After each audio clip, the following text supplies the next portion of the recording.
चलो good evening. Last time को doubt नहीं किसी को? चलो नेक्स्ट करते हैं सोल्विंग डिफरेंशियल इक्वेशन। अगला पार्ट है अपना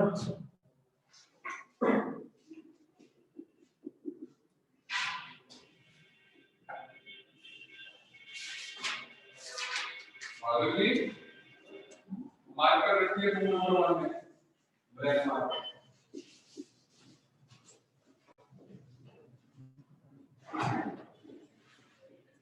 डिफरेंशियल इक्वेशन को सोल्व करने के 3 मेथड। एक वेरिएबल सेपरेबल है, एक अपना होमोजेनियस फॉर्म आएगा, थर्ड जो है अपना लीनियर। ये चीजें बहुत ज्यादा नहीं है। तो वेरिएबल सेपरेबल में जैसे लास्ट क्लास में हमने क्या करा था कि किसी फैमिली ऑफ कर्व से उसका पार्टिकुलर क्या जनरेट कर रहे हैं डिफरेंशियल इक्वेशन। अब ये जो है ना, ये उसका रिवर्स प्रोसेस, यानी हमें क्या दिया होगा, किसी इक्वेशन का डिफरेंशियल इक्वेशन दिया होगा और उससे उस फैमिली को क्या निकालना है, जनरेट करना है। तो जो सिलेबस में आपने चाहिए वो बेसिकली मान के चलो first order and first degree है। फर्स्ट ऑर्डर एंड जेई के सिलेबस में first order and first degree है। कभी-कभी first order and second degree आ जाता है, तो एक आध क्वेश्चन उसमें भी हम लोग देख लेंगे, ठीक है।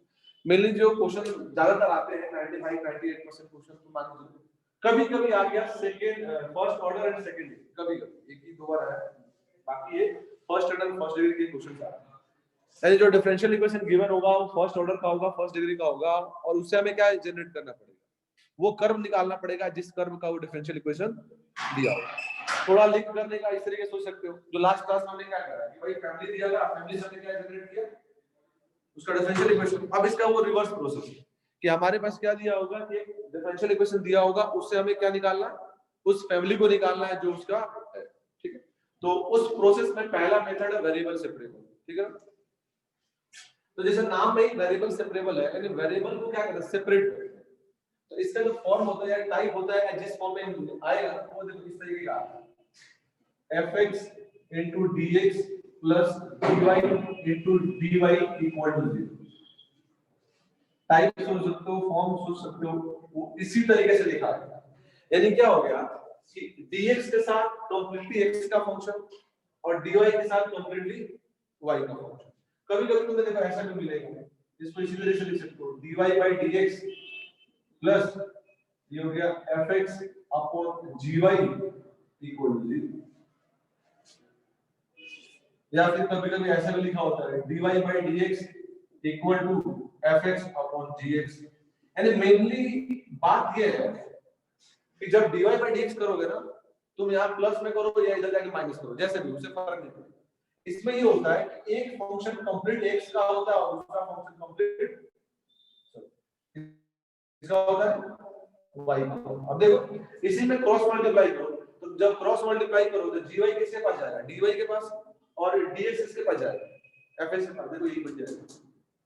यानी जो डिफरेंशियल इक्वेशन दिया होगा ना, उसको समहाउ हम कैसे लिख पाएंगे कि भाई dy by dx equal to, अब ऊपर x का हो सकता है, नीचे y, उल्टा भी हो सकता है, ऊपर y होगा नीचे x, दोनों में कोई हो सकता है, तो उससे फर्क नहीं पड़ेगा।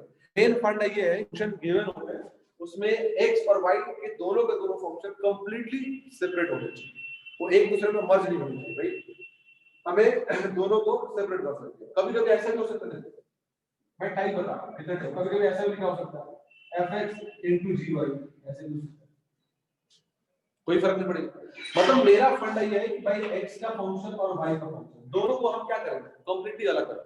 जैसे एक छोटा सा एग्जांपल लो कि मान लो तुम्हारे पास ऐसे लिखा हो dy/dx इक्वल टू मान लिया e की power x - y into x, मान लिया बोला इसको तुम सोल्व करो, इसका फैमिली निकालो। तो देखो इसको ऐसे लिख सकते हैं e की पावर x मान लो प्लस होगा अभी into e की पावर y into x। अब इसको क्या करेंगे x into e की पावर x, समझ लो, into e की पावर y का दिख रहा है। अब e की पावर इसको डिवाइड कर दो और dx को इधर लेके जाओ, तो देखो पूरा का पूरा फंक्शन अलग अलग हो गया। लेकिन देखो इसी में मैं थोड़ा सा चेंज करूं, ध्यान रखो मैं अगर ऐसे लिखता हूं देखो dy/dx तुम्हें लग रहा होगा सब सोल्व हो जाएगा, नहीं सब सेपरेट नहीं होते, कुछ होते देखो। इस मान लो x² into y plus y into x मान लो x। अब देखो कर लो वो, इसमें x और y कंटिन्यू होगा अभी के हिसाब से, x अलग हो जाए y अलग हो जाए, कैसे करोगे देखो। अच्छा दोनों सेम हो गया,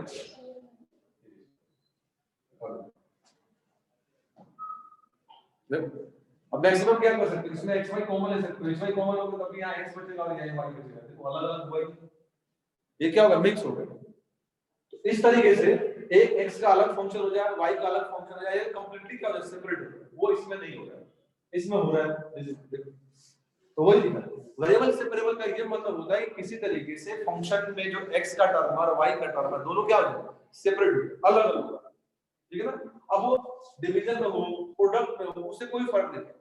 ये लिखने का मतलब ये है कि x के साथ x वाला फॉर्म, dx के साथ x का फंक्शन हो जाए और dy के साथ y का फंक्शन हो जाए, इसीलिए इसका नाम क्या पड़ता है, वेरिएबल। ठीक है ना। जैसे तुम्हें याद हो इंटीग्रेशन में जो एमओएस हमने किया था, याद है एमओएस का मतलब क्या होता है, मेथड ऑफ सब्स्टिट्यूशन, याद है। यानी कोई भी क्वेश्चन इंटीग्रेशन में कर लो, हमें कुछ ना कुछ मान के ही सोल्व करना पड़ता था, कुछ मानते थे फिर सोल्व कर देते, उसी को एमओएस बोलते थे। तो उसी तरीके से जैसे एमओएस का सबसे बेसिक मेथड होता है, उसी तरीके से डिफरेंशियल इक्वेशन में वेरिएबल सेपरेबल सबसे बेसिक मेथड है। हर एक क्वेश्चन को इसी के थ्रू इसको गुजर के जाना पड़ता है, सोल्व यही होता है। यानी अगला जो आप दो टाइप करेंगे, होमोजेनियस फॉर्म और लीनियर फॉर्म, दोनों को अप्लाई करने के बाद लास्ट में यही काम करना पड़ता है।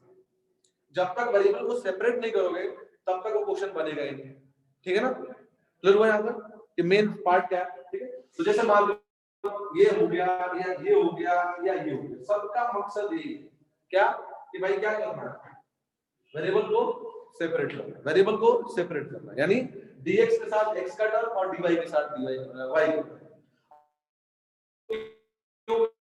का टर्म। एक्स्ट्रा हो गया निकाल देता।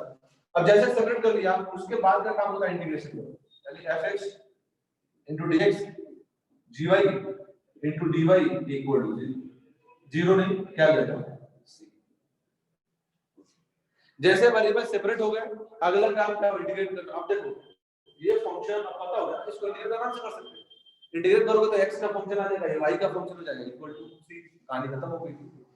फंक्शन इंटीग्रेट, देखो डिफरेंशियल को इंटीग्रेट करेंगे तो वापस फंक्शन आ जाएगा, फंक्शन को डिफरेंशिएट करेंगे तो dy/dx का फॉर्म आ जाएगा। तो हमें फंक्शन जनरेट करना है, तो अगर फंक्शन जनरेट करना है तो इंटीग्रेट करेंगे तभी तो जनरेट होगा।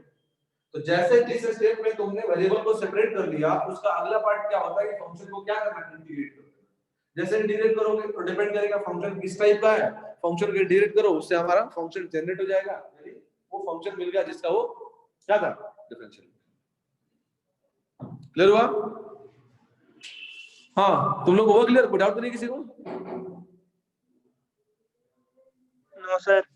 बताओ ठीक,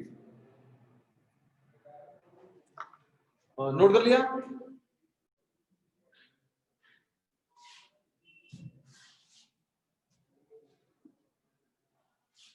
चलो क्वेश्चन करते हैं।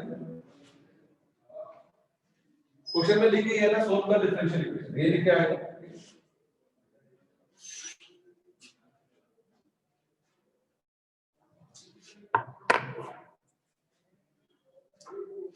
सोल्व द डिफरेंशियल इक्वेशन, ठीक है। यही क्वेश्चन पहले ले लिया हमने, जब कर लिया हमने dy/dx e की पावर x plus y, इसी को सोल्व करो।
आया? जब यहाँ पे तो लेना dy by dx ये होता है e की power x into x into e की पावर डिवाइड करो।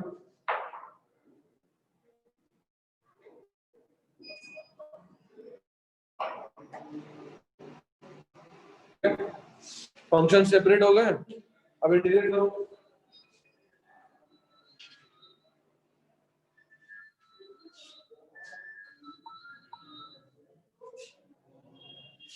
इंटीग्रेट करेंगे तो e की पावर x का इंटीग्रल तो वही होता है, ये हो जाएगा e की पावर माइनस y माइनस हो जाएगा, इसमें क्या लगाते हैं बाय पार्ट, ये u हो जाएगा, ये v हो जाएगा, ये to be first function into integration of second function minus derivative of first function 1 आएगा, इंटीग्रेशन ऑफ सेकंड फंक्शन यही आएगा, तो ये जाएगा e की पावर x माइनस इसका e की पावर x हो जाएगा प्लस c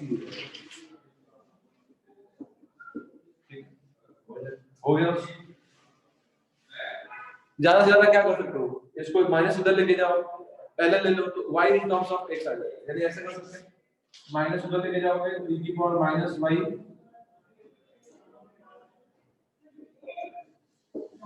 माइनस c हो गया, दोनों तरफ ln ले लो, ln लेंगे तो minus y equal to ln of ये हो जाएगा।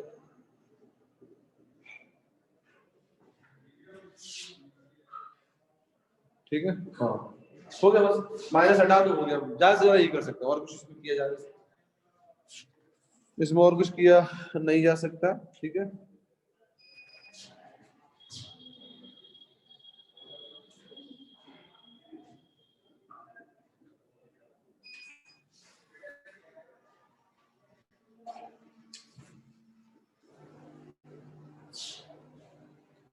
dx for y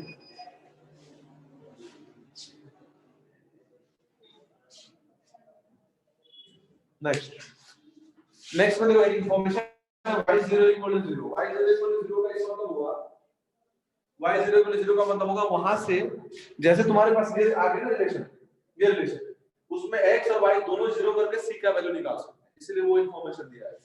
तो ये तो हमेशा लास्ट में होगा, उससे पहले तुम इसे सोल्व करो, यानी ln है, एलिमिनेट तो करने आता है ना, एलिमिनेट करो।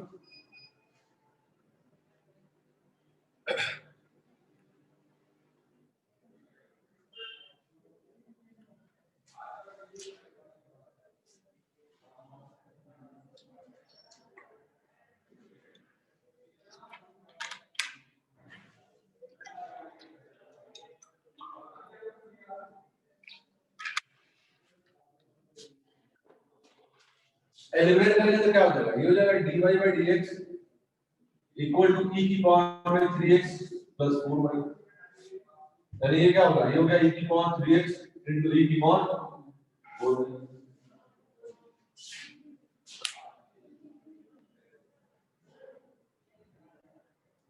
सर नीचे से नहीं दिख रहा, अच्छा नीचे से नहीं दिख रहा है,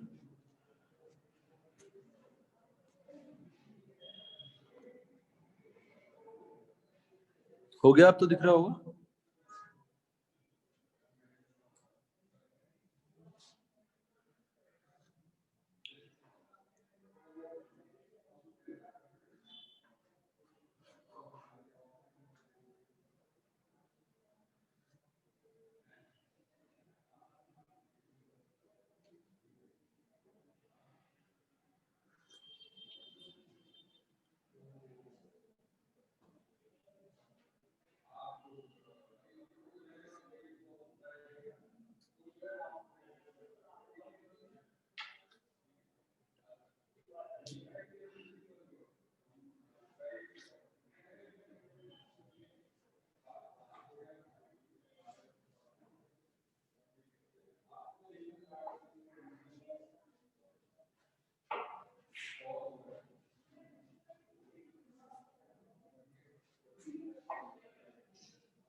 हो गया, अब देखो अलग अलग, देखो अलग अलग हो गया, ये हो जाएगा dy by e की पावर 4y और ये हो जाएगा e की पावर 3x into dx। इसको लिख सकते हैं e की power -4y into dy, e की पावर e का तो वही होगा e की पावर -4 डिवाइड बाय -4 e की पावर 3 डिवाइड बाय 3 प्लस यहाँ तक सोल्व कर सकते हो। फिर वही बात है कि 4 को इधर लेके जाओ, ln ले लो तो y in terms of x आ जाएगा। फंक्शन हमेशा क्या होता है, फंक्शन ऐसे होता है कि y fx, तो वो सिंपलीफाई कर दोगे तो आराम से आ जाएगा। अब c राशि निकालना, तो c के लिए उसने दे रखा है y 0 = 0। y 0 का मतलब है at x = 0 the value of y is also 0। तो क्या करना है भाई, since y 0 = 0 तो x और y दोनों को 0 डाल दो। e की पावर 0 कितना होता है, e की power 0 1 upon -4 equal to 1/3 plus c। तो यहां से c का वैल्यू निकल जाएगा।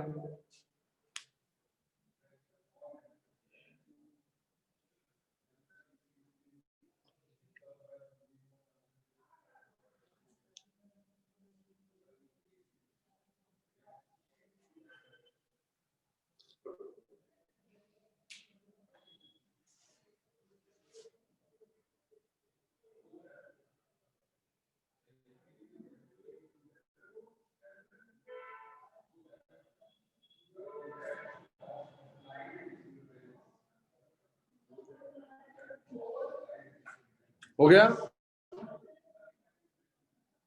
c कितना है -1/7 भाई।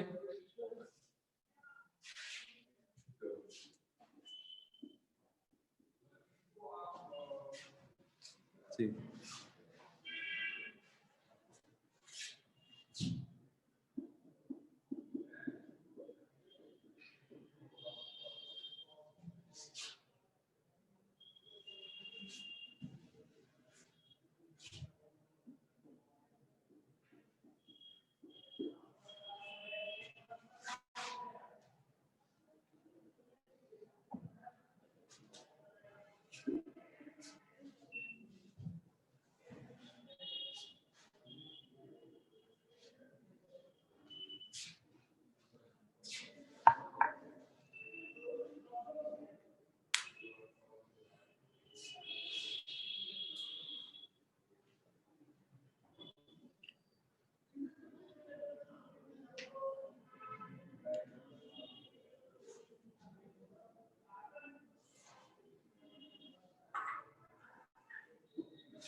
y डैश का मतलब क्या हुआ, dy/dx, मतलब ये लिखा हुआ है dy/dx sin x y लिखा है।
ठीक है, यहाँ आ गया। अब ये तो समझ रहे हो ना, इसको सोल्व करने के लिए क्या करते हैं, ln y को t मान लेंगे।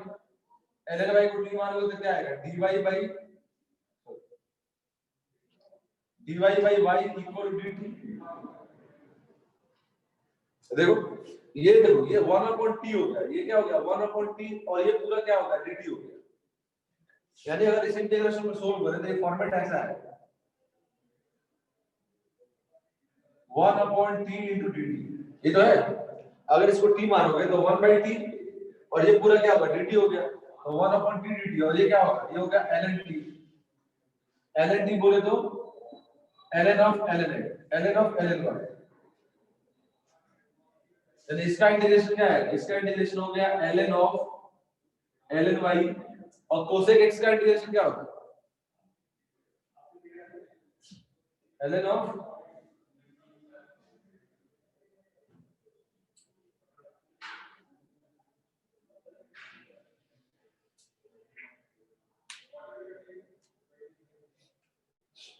बताओ, तुम ही बताओ।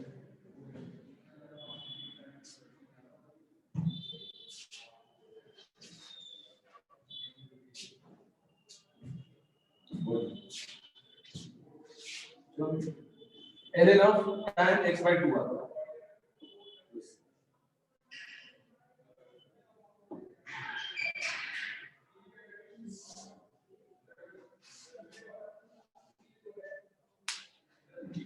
ये तो कैलकुलेशन है, कैलकुलेशन होनी चाहिए।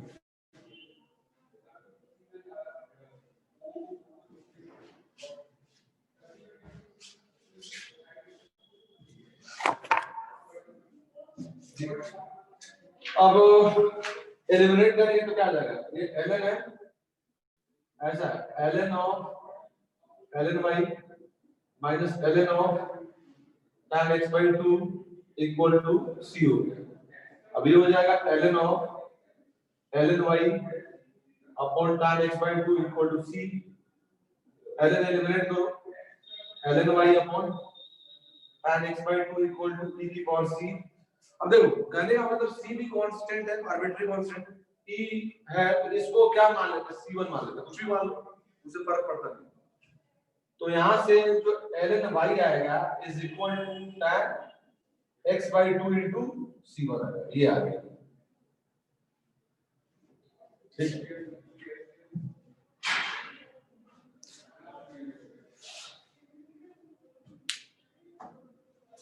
अब हमें c1 निकालना है by using y and x का वैल्यू। तो y कितना है, y e है और x कितना है, pi/2 वैल्यू डाल दो। x का वैल्यू pi/2 डाल दो और y का वैल्यू e डाल दो, तो यहां से c1 आ जाएगा।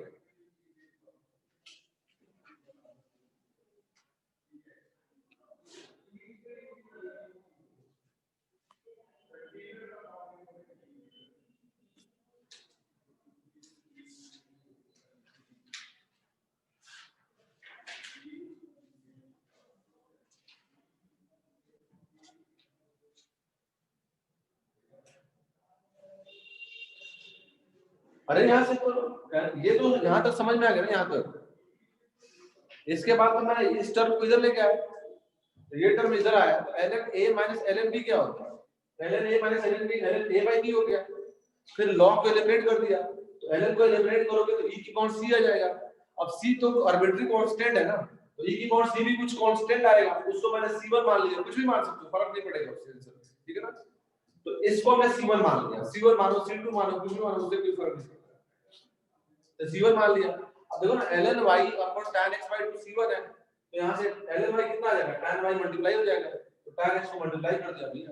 अब c1 निकालने के लिए क्या दे रखा है, ये दिया है कि x को pi/2 डालो और y को e डालो, तो c आ जाएगा। तो देखो ना ln e tan pi/4 हो जाएगा इनटू c1। अब ये भी 1 होता है, ये भी 1 होता है, c1 कितना आ गया, तो c1 1 आ गया, कहानी खत्म हो गया। फिर यानी कर्व कितना आ गया, कर्व हो गया, कर्व कितना है, कर्व आया अपना ln y equal to tan x/2, तो y कितना आ जाएगा, y इक्वल टू e की पावर में tan x/2। अगर कर्व की बात करो तो ये आ गया, ठीक है।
देखो इसमें लैंग्वेज वाले भी क्वेश्चन आते हैं जो तुम्हें दिख रहा होगा, ठीक है, इसमें वही है।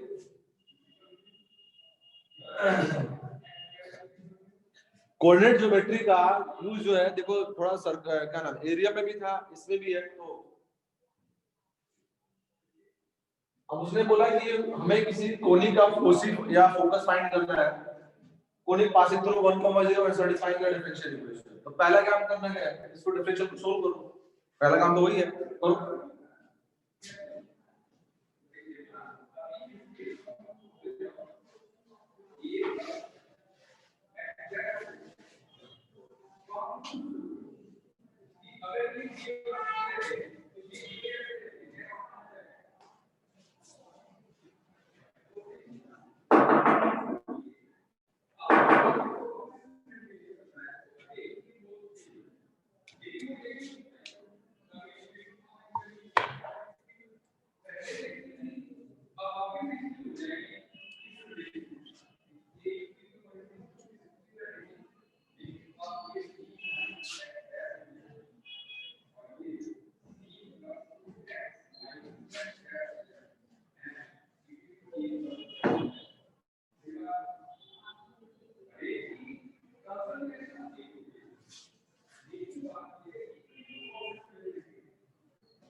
होगा। अब ये देखो इसको करें तो dx by h हो जाएगा और y upon 1 plus y square into dy। पहला काम वेरिएबल सेपरेबल यानी सेपरेट करना। अभी इंटीग्रेट इसका इंटीग्रेशन क्या होगा, ln x। देखो इसमें देखोगे तो नीचे को t मानोगे तो ऊपर क्या आएगा dt, यानी अगर 2 से डिवाइड कर दे 2 से मल्टीप्लाई कर दे, इसमें 2 से डिवाइड किया 2 से मल्टीप्लाई किया, देखो इसको t मानोगे तो ऊपर dt मिल जाएगा। देखो अगर इस नंबर को t मानो तो अब ये तो आसान इंटीग्रेशन है, इनफैक्ट ये तो होना चाहिए यार, मुझे इतना बोलना नहीं चाहिए। ln हो गया माइनस हाफ, ये हो जाएगा ln 1 plus y square equal to c, ठीक है ना। अब c निकालने के लिए यहीं पर निकालो, कहीं निकालो, फर्क नहीं पड़ेगा। c निकालने के लिए इस पॉइंट से बात कर रहा है, अगर x 1 है तो y कितना है 0, ठीक है। एक काम करो, x 0 1 है तो y 0 है, वैल्यू डाल दो, c निकल जाएगा।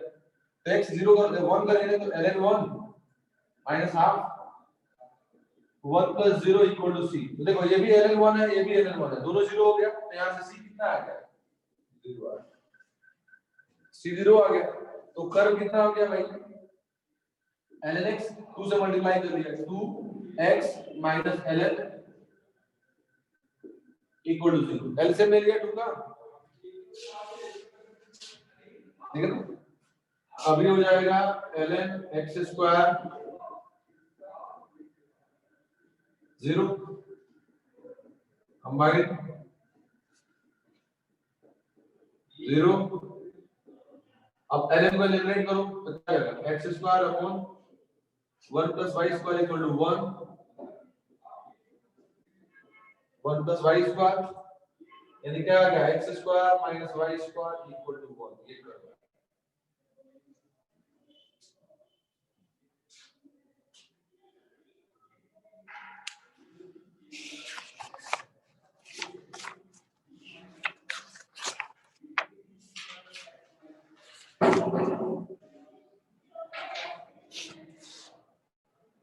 हाँ जी, कोई डाउट किसी को?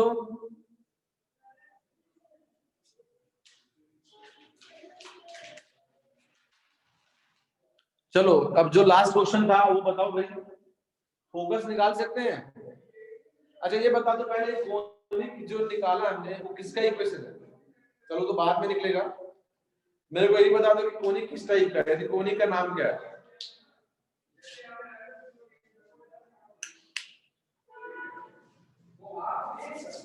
तुम लोग कोनिक पढ़े नहीं हो या पढ़ना नहीं चाहते या भूल गए, पढ़ नहीं रहे, बताओ इसमें मैं क्या करूंगी, कैसे काम चलेगा?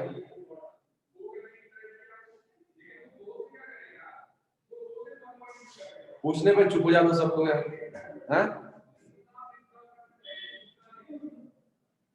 अरे बोलोगे कुछ या नहीं बोलोगे? बिल्कुल आर्य ने सही बताया, आर्या सॉरी हाइपरबोला है। इनफैक्ट हाइपरबोला में भी रेक्टेंगुलर हाइपरबोला, ठीक है ना? अब चलो उसमें डिटेल में नहीं जाता मैं, ये अपना कर्व आ गया, फोकस निकाल लो, ठीक है? ये निकल जाएगा, ई फॉर इसेंट्रिसिटी वहां से निकल जाएगा।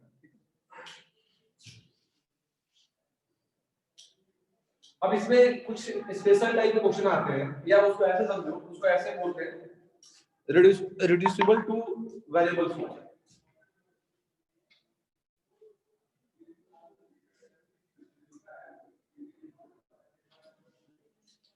दिख रहा है?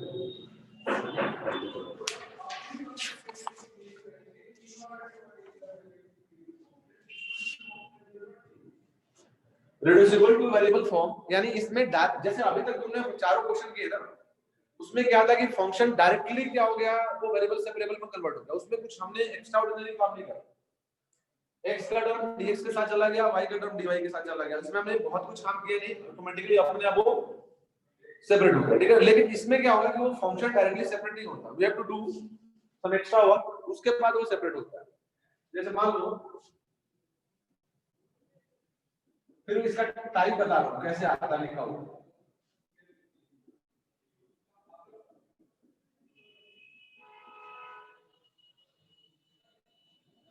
समझो इसका क्या मतलब है।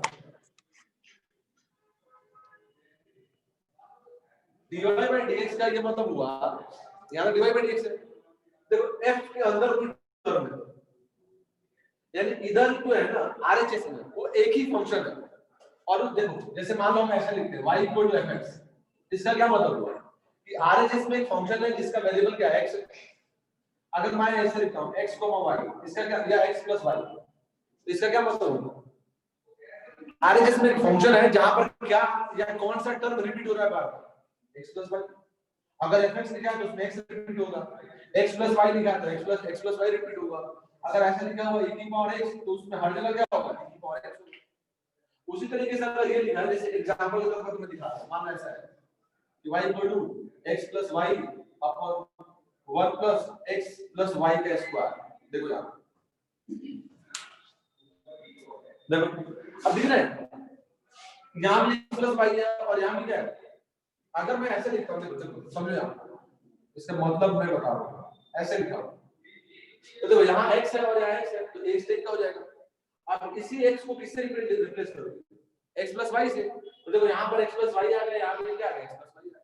तो यहाँ पर कौन सा टर्म बार बार रिपीट हो रहा है, x प्लस y। यहाँ पर क्या रिपीट हो रहा है, x।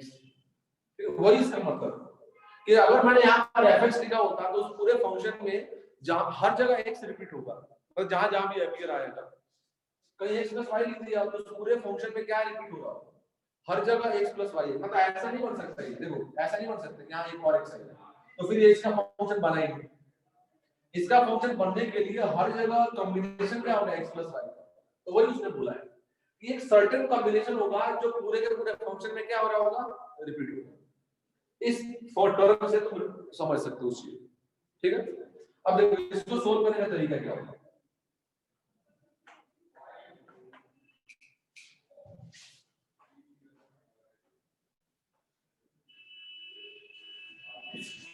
जैसे एक मैं बताता हूं तुम्हें, ठीक है,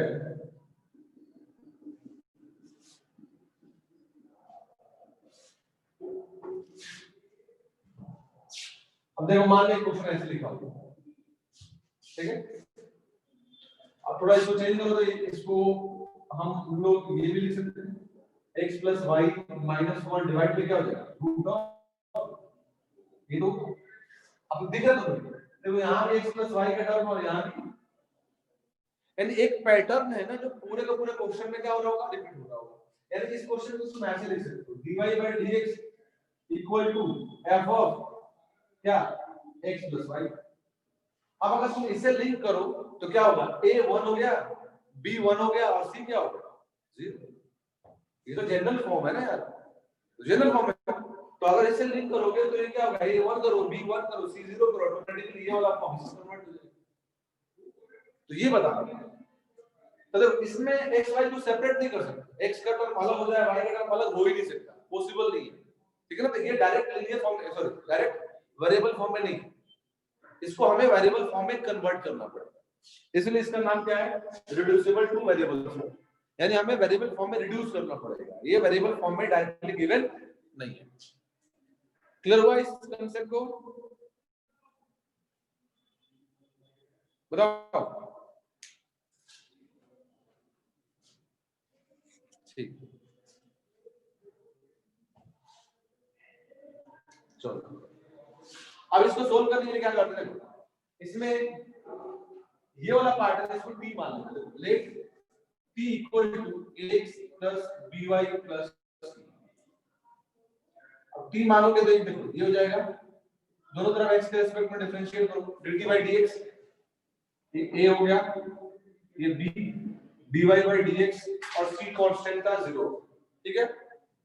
तो यहां से देखो एक आ जाएगा dy by dx का वैल्यू निकालो, ये कितना आएगा भाई, ये आएगा dt by dx minus a into 1 by b, ठीक बात, ये है dy by dx का value in terms of dt by dx में हमने निकाला। देखो इसका फायदा क्या होगा, इसका फायदा क्या होगा वो अभी तुम्हें समझना है।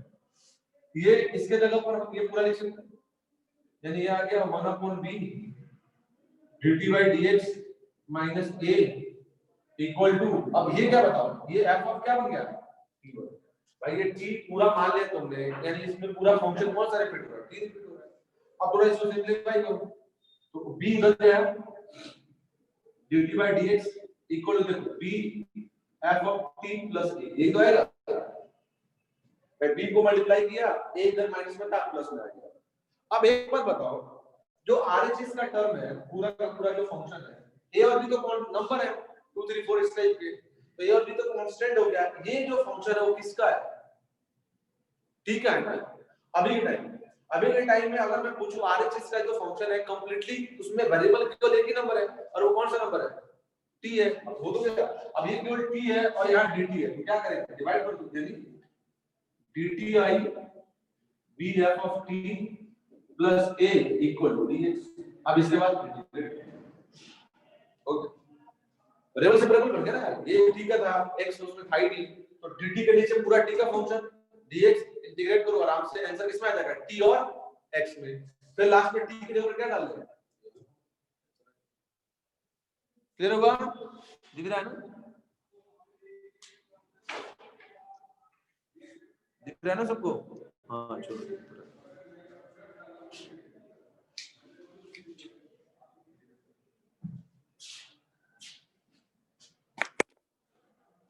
सर dt by dx के आगे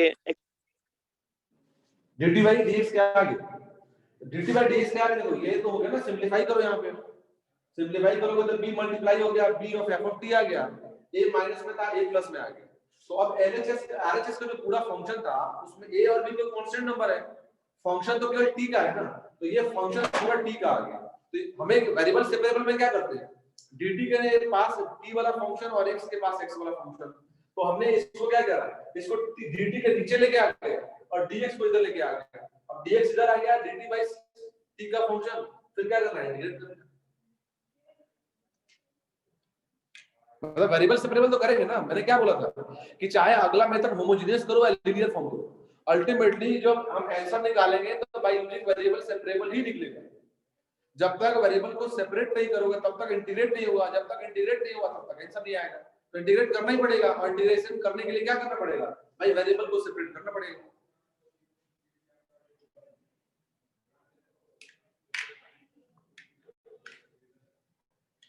समझ गया,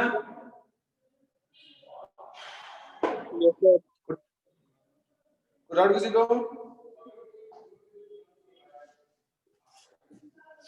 चलो आप पहला क्वेश्चन नहीं कर सकते सर, एग्जांपल से समझा दे तो दिया एग्जांपल, तो देखो एग्जांपल आ गया।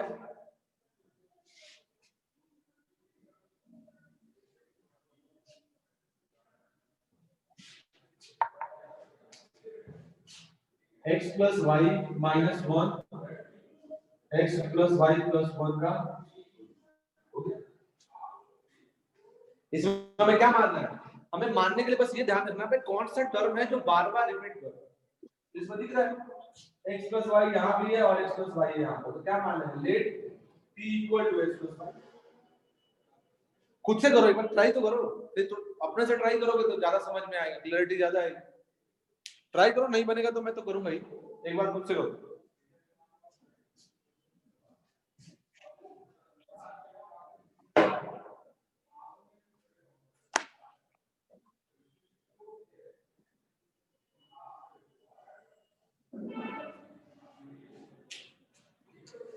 क्या बोल रहे काम वाले? क्या बोल रहे हो?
देखो इसमें एक और फायदा कर सकते हैं क्या? इसमें एक और फायदा हम कर सकते हैं मानने में, हालांकि मैंने जब इंटीग्रेशन बताया था तभी मैंने बहुत चीजें बोला था कि अगर x प्लस वाई अगर मान लो मैं करता हूँ वैसे ही बन जाएगा, लेकिन अगर मान लो ऐसा करते हैं,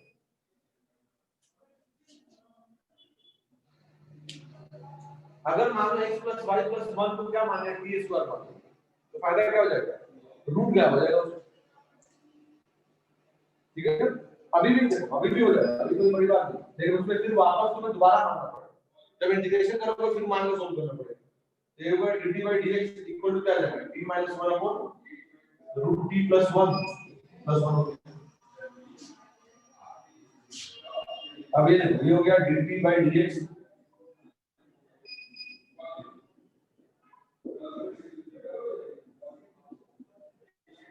दिख रहा है ना? हम तो एलसीएम लिया और कुछ नहीं किया होगा आपको।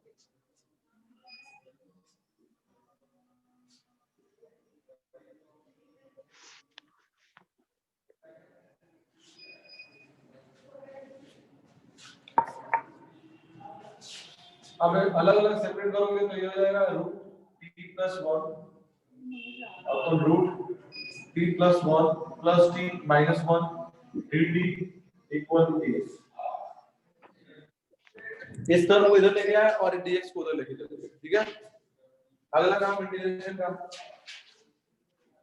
अब भाई इंटीग्रेशन करने का तो वही तरीका है, रूट है, जब तक रूट घटेगा तब तक बनना नहीं पड़ेगा, तो क्या करना पड़ेगा? Let t plus 1 equal to z square, तो क्या आ जाएगा? dt equal to 2z dz। ये इंटीग्रेशन है, इसमें कोई डिफरेंशियल इक्वेशन इन्वॉल्व नहीं है, इसमें इंटीग्रेट करना है। इंटीग्रेट तो भाई तुमने किया ही है इतना, तो खुद से करना पड़ेगा। z ये कितना आ गया? z ये हो गया z स्क्वायर, t की जगह पर क्या है? t की जगह आ जाएगा z स्क्वायर माइनस 1, एक माइनस 1 और था, into 2z dz equal to x। यानी ये कितना आ गया? ये आ गया z square upon z square plus z minus 2 बार हो गया।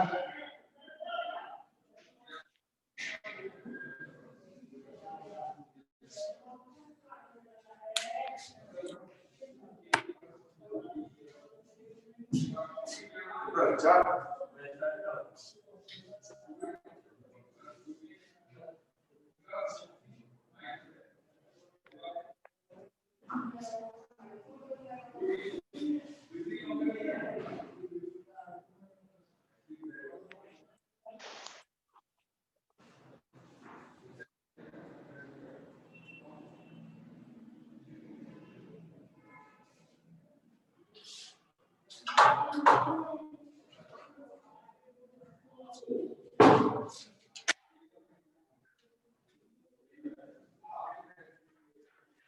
ठीक है ना, वो कर लेना इसको। मतलब मेन अगर यहाँ से तुम शुरुआत करते ना तो कैलकुलेशन ये नहीं करना पड़ता, रूट आता है नहीं सूत्र जल्दी हो जाता है।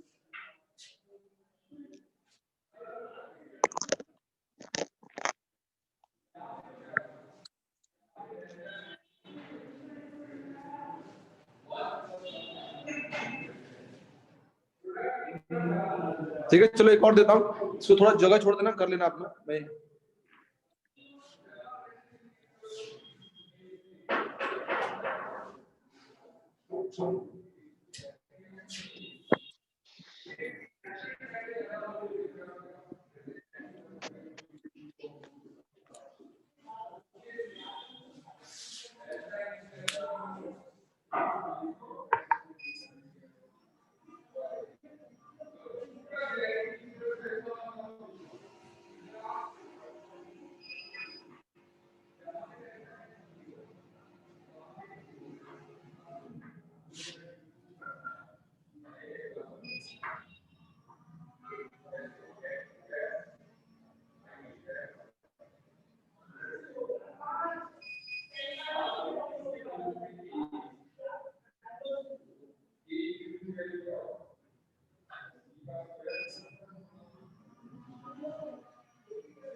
ये थोड़ा छोटा इंटीग्रेशन आएगा, ये जल्दी हो जाएगा। आया ना, dy by dx equal to क्या आ जाएगा, sin x plus y। आप कुछ सोचेगा कि सर इसको ओपन करके हम अलग कर सकते हैं, करो, अलग होगा ही नहीं, सेपरेट करके देख, ये आ जाएगा sin x cos y cos x sin y, देखो अलग नहीं होगा, x और y सेपरेट हो ही नहीं सकते, ठीक है ना। तो वही इसमें ये टर्म एक साथ रिपीट हो रहा है, तो क्या करना है यहाँ सेम वही बात, लेट p इक्वल टू क्या मान लें, x प्लस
आया,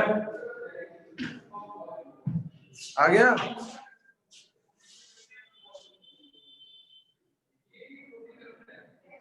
साइन इनवर्स के आगे x कौन सा पूछ रहे हैं?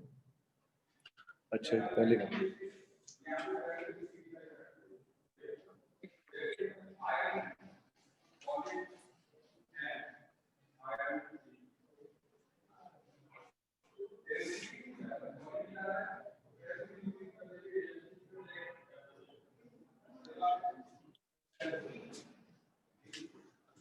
हो गया ना, ये हो गया dt by dx 1 plus dy by dx same वही था मानने के वाला तो क्या बन गए dt by dx minus 1 equal to sin t ठीक बात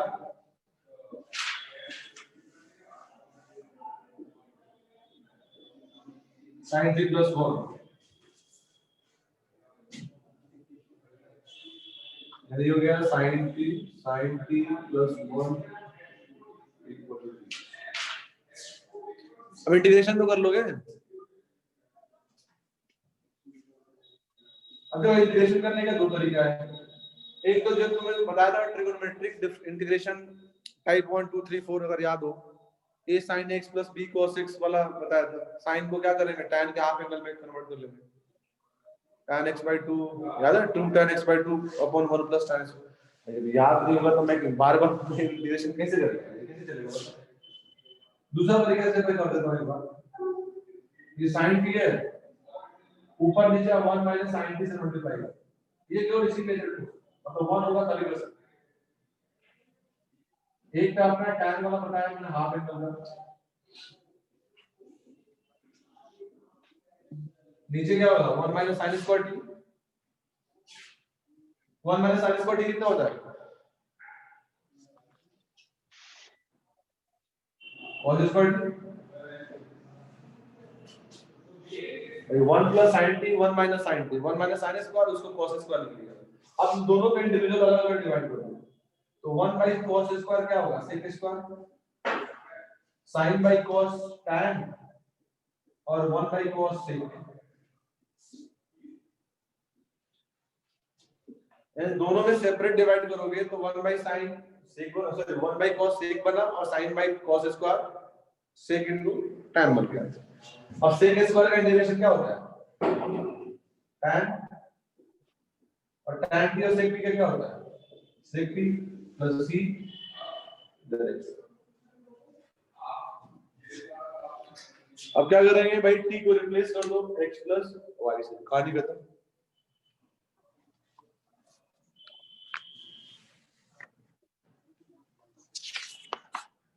समझ गए बोलो हैं नहीं x तो x है ना वो तो क्या इसके t को फिर क्या डाल देंगे x plus y ना t को x plus y डाल देंगे कहानी खत्म हो गई कहानी खत्म भाई हो गया बताओ कोई डाउट तो नहीं है दो मैं होमवर्क के लिए क्वेश्चन लिख देता हूं वो कर लेना ठीक है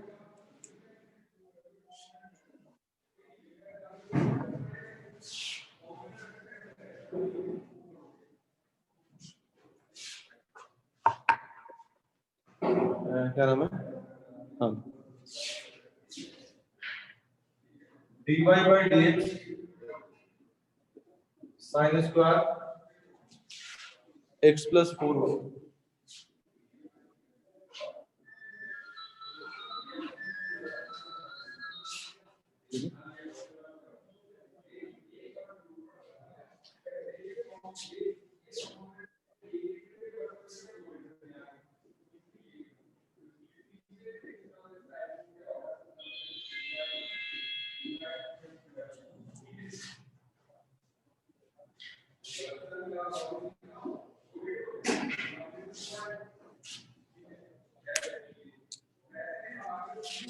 आंसर है नहीं तो मैं लिख नहीं सकता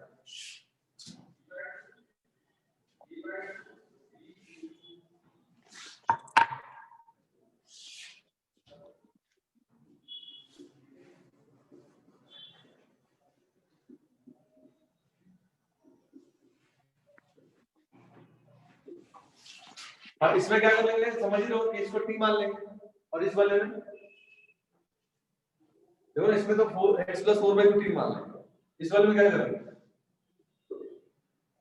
2x + 3y और ये क्या है इसमें से 2 कॉमन ले लो, इस टर्म में से अगर 2 कॉमन हो गया तो अंदर क्या बचेगा वही तो बनेगा। ये अल्टीमेटली क्या लिखा हुआ है ये 2 टाइम्स 2x + 3y लिखा हुआ है, तो इसमें फिर क्या करेंगे 2x + 3y = क्या बोला था कुछ टर्म रिपीट करेंगे, ये थोड़ा एकदम से वही हो सकता है, फॉर्मेट वही ना 2 से मल्टीप्लाई कर दी दोनों, यानी वेरिएशन दोनों टर्म में जो सेम टाइप का है तो अल्टीमेटली रिपीट तो ही हो रहा है।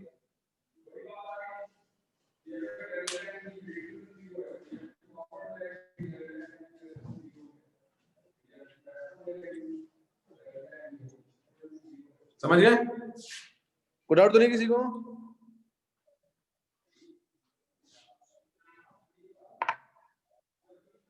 अगला फॉर्म होमोजेनियस फॉर्म।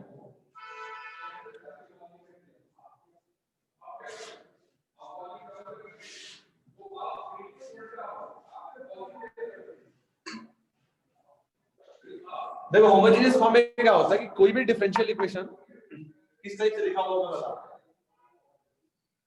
मतलब differential equation of the type mute कर लो, क्वेश्चन पूछने के बाद म्यूट कर लिया करो हम, ठीक है ना, मतलब dy/dx = f of xy upon g of xy, ठीक है ना, मतलब ऊपर भी xy का फंक्शन है और नीचे भी xy का फंक्शन है, f of xy and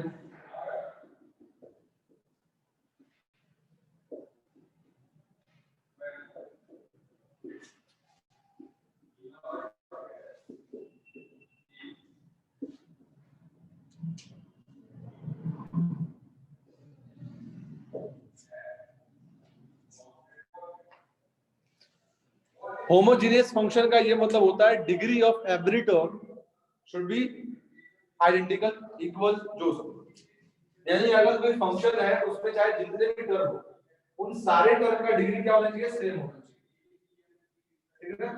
example के तौर पे समझाऊं तुम्हें तो देखो मान लो कि ऐसा फंक्शन लिखता हूं f of xy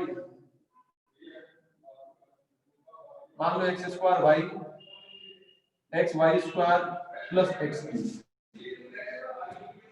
अब देखो इसका डिग्री 2 है इसका 1 है 3 हो गया, इसका 1 इसका 2 3 हो गया और इसका भी क्या है, तो ये कैसा फंक्शन हो गया होमोजेनियस फंक्शन, और डिग्री कितना हो गया 3 हो गया, ठीक है। उसी तरह से मान लो g of xy मान लिया x³ + y³ ये हो गया मान लो, ये भी कैसा है, अब इसका भी डिग्री 3 है और इसका भी डिग्री ये भी होमोजेनियस हो गया। मान लो कोई और लिखता हूं gxy x⁴ + xy³ + y³ x², इसका डिग्री 5 हो गया, यानी ये जो फंक्शन है वो कैसा फंक्शन हो गया नॉन होमोजेनियस, क्या हो गया since the degree of every term जो है वो इक्वल नहीं है hence the function is non homogeneous function, तो ये होमोजेनियस बनेगा। तो इसने यही बोला कि जो न्यूमरेटर का फंक्शन है और नीचे वाला फंक्शन है दोनों फंक्शन इंडिविजुअली कैसे होने चाहिए होमोजेनियस होना चाहिए, और साथ में साथ दोनों फंक्शन का डिग्री क्या होना चाहिए इक्वल होना चाहिए। ये दो कंडीशन हमने अप्लाई कर रखा है, पहला डिग्री ऑफ एवरी टर्म जो भी हो चाहे ऊपर हो या नीचे हो वो आइडेंटिकल होने चाहिए, और सेकेंडरी कि जो भी डिग्री होगा न्यूमरेटर का नीचे का वो सेम होना चाहिए, तो उसी को हम कंसीडर करेंगे। तो यही उसने बोला है, ये दो रिक्वायरमेंट है उसका, समझ गए हो।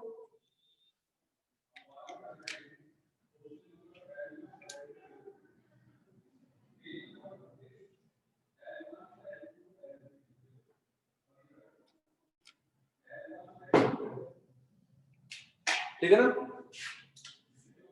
एक ये होता है, इसका एक और टाइप होता है, और dy/dx = f of x/y या फिर f of y/x जो भी,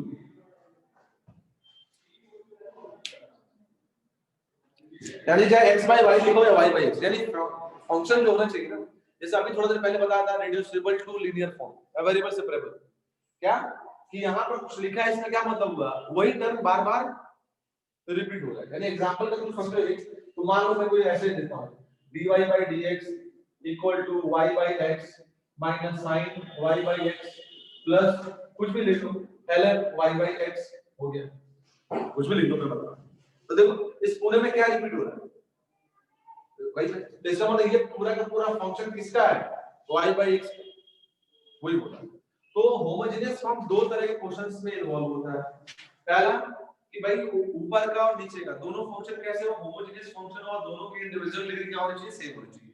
and secondary the repetition of the function बोल सकते हो, या जो फंक्शन का वेरिएबल है वो क्या है, y by x या x by y, दोनों मतलब सेम। समझ गए, ठीक है। ये तो टाइप हो गया कि भाई ऐसा है तो उसको होमोजेनियस कंसीडर करेंगे। अब आते हैं कि भाई इसको सोल्व कैसे करते हैं। देखो तो सोल्व करने का तरीका है, सॉल्यूशन का जो टाइप होता है वो देखो ऐसे होता है। इसमें क्या करते हैं, let y equal to u into x, इसमें जो हम रिप्लेस करते हैं y को वो u इनटू x से रिप्लेस करते हैं। वही बात है, मतलब फंक्शन में जहां-जहां y होगा वहां क्या डाल देंगे, ux। तो अगर y इक्वल टू ux है तो एक बात और समझ सकते हो, y by x क्या है, यानी अगर इसमें जहां-जहां y by x है उसको किससे रिप्लेस कर देंगे, u से। तो वही मतलब है, चाहे ऐसे हो या वैसे हो, दोनों का मतलब सेम है, करने का तरीका भी सेम है। तो जैसे तुम मानोगे तो सेम दूसरा काम डिफरेंशिएट करना, यानी dy by dx equal to बताओ u into v लगाएंगे, मतलब प्रोडक्ट रूल है इसमें, तो u into 1 plus x into du by dx हो गया। यानी हमने क्या करा, हमने ये करा कि dy by dx को किससे रिप्लेस कर दिया, u plus x dy। यानी जो अपना गिवन डिफरेंशियल इक्वेशन होगा ना उसमें दो काम करेंगे। पहला काम y is replaced by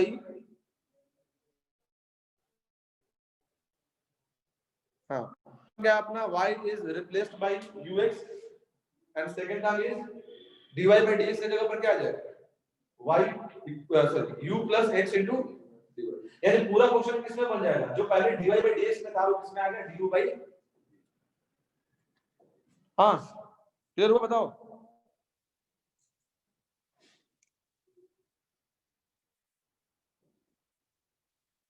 पहला ये क्लियर होना चाहिए कि किस फॉर्म को हम लोग होमोजेनियस फॉर्म कंसीडर करेंगे, पहला तो ये हो गया। सेकंड ये हो गया कि भाई चलो हमने मान लिया कि होमोजेनियस फॉर्म में है तो उसको फिर सोल्व कैसे करेंगे, ठीक है। तो अप्रोच अपना ये हो गया, ठीक है ना। और कौन सा होमोजेनियस फॉर्म है उसके लिए ये एंड ये दो कंसेप्ट।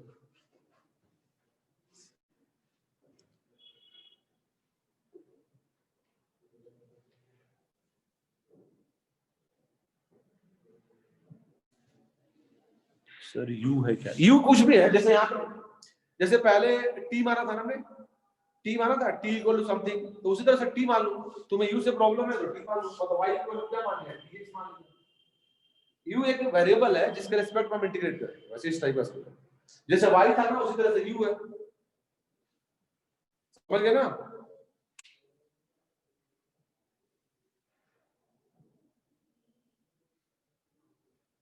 हाँ जी हो गया, कोई डाउट तो नहीं किसी को।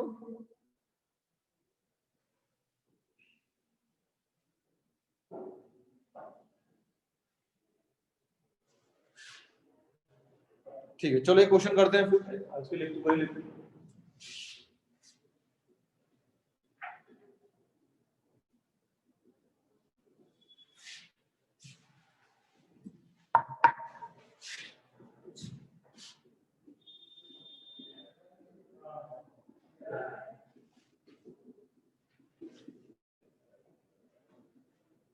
पहला काम हमें टाइप समझना।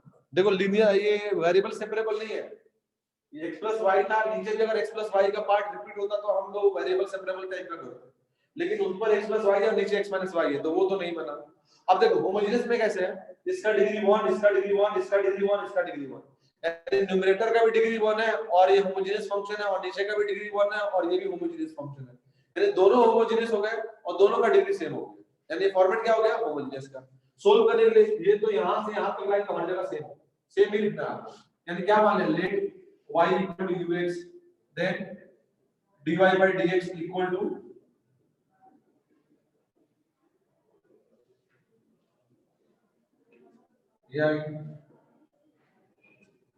चेंज करो, जहां dy by dx है उसके जगह पर ये पूरा डाल दो,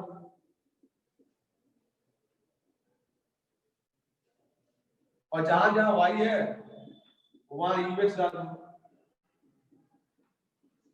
सोल्व करो।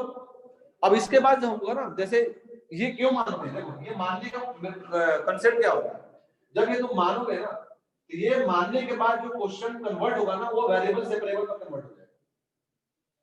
मैंने क्या बोला था कि किसी भी डिफरेंशियल इक्वेशन को सोल्व करने के लिए वेरिएबल सेपरेबल में कन्वर्ट करना कंपलसरी है। जब तक वेरिएबल सेपरेबल में कन्वर्ट नहीं करेंगे तब तक वो इंटीग्रेट नहीं होगा, इंटीग्रेट नहीं होगा तो फिर क्वेश्चन सोल्व नहीं होगा। तो ये जो मानते हैं ना, ये मानने का कंसेप्ट ही होता है कि क्वेश्चंस को हमें वेरिएबल सेपरेबल में कन्वर्ट करना। जैसे देखो करोगे तो अपने आप देखो u वाला टर्म एक तरफ हो जाएगा, x वाला टर्म सेपरेट हो जाएगा। सोल्व करो उसको, ऊपर से x और नीचे से x कैंसिल आउट हो गया, इस u को इस तरफ लेके आओ, एलसीएम लो, सोल्व करो।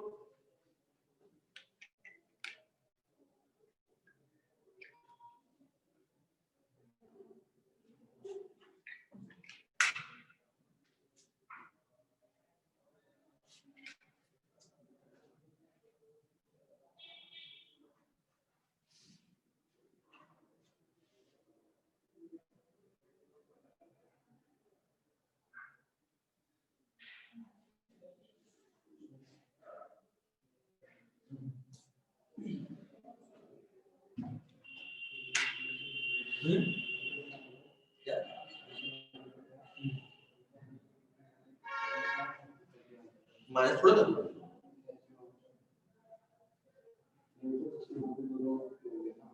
माइनस है, माइनस है भाई, माइनस है, साइन थोड़ा चेंज कर सकते हैं, ये तो माइनस रहेगा, माइनस था माइनस है। अब ये हो जाएगा 1 plus u 1 minus u x du by dx, इधर u प्लस में इधर u माइनस में आ जाएगा। एलसीएम लो तो एलसीएम लगे तो 1 प्लस u, एलसीएम लगे तो minus u plus u square divide by 1 minus u, यानी ये आ गया 1 plus u square upon 1 minus u, और ये हो जाएगा x dy by dx। Sorry ये u है मतलब अब देखो LHS का टर्म कंप्लीटली x u का हो गया और RHS में मतलब RHS का टर्म u का बन गया। अब सेपरेट कर लो ना उनको, अलग अलग कर लो, अलग अलग करोगे देखो, इसको इधर लेके जाओ और इसको इधर लेके जाओ, यानी क्या हो जाएगा, ये हो जाएगा 1 minus u upon 1 plus u square du, और ये हो गया dx by x। देखा वेरिएबल सेपरेबल में कन्वर्ट हो गया।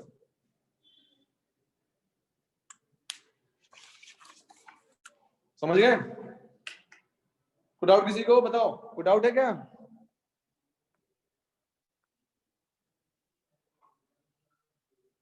बोलो यार, कुछ है या नहीं है, आगे बढ़ने।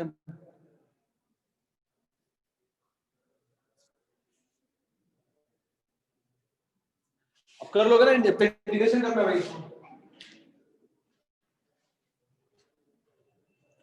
अब ये अलग अलग कर लेना, 1 upon 1 plus u tan inverse u हो जाएगा, और इसको अलग अलग कर लेना, मतलब इसका ये हो जाएगा 1 upon 1 plus u square du minus u upon 1 plus u square du equal to, ये तो ln x हो गया, ये तो tan इनवर्स u बन जाएगा, इसमें 2 से मल्टीप्लाई डिवाइड करो ln बन जाएगा प्लस c।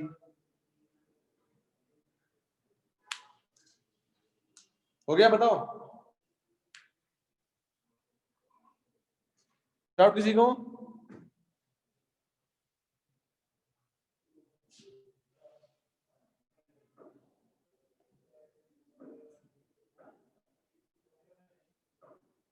ठीक है, तो नेक्स्ट क्लास में इसके आगे फिर प्रोसीड करेंगे। मतलब इसमें भी एक आएगा रिड्यूसिबल टू होमोजेनियस फॉर्म, जैसे डायरेक्ट होमोजेनियस में था, कुछ क्वेश्चन को कुछ मानना पड़ेगा फिर उसके बाद होमोजेनियस में कन्वर्ट होगा। ठीक है, तो मेन अपना बच गया एक इसका रिड्यूसिबल टू होमोजेनियस लीनियर, और उसका भी एक और रिड्यूसिबल टू लीनियर जिसको बर्नौलीज थ्योरम भी बोलते हैं। ठीक है, इंटीग्रेट कर लोगे ना, आपको बस आंसर ही लिखना है, बाकी तो मैंने लिख ही दिया।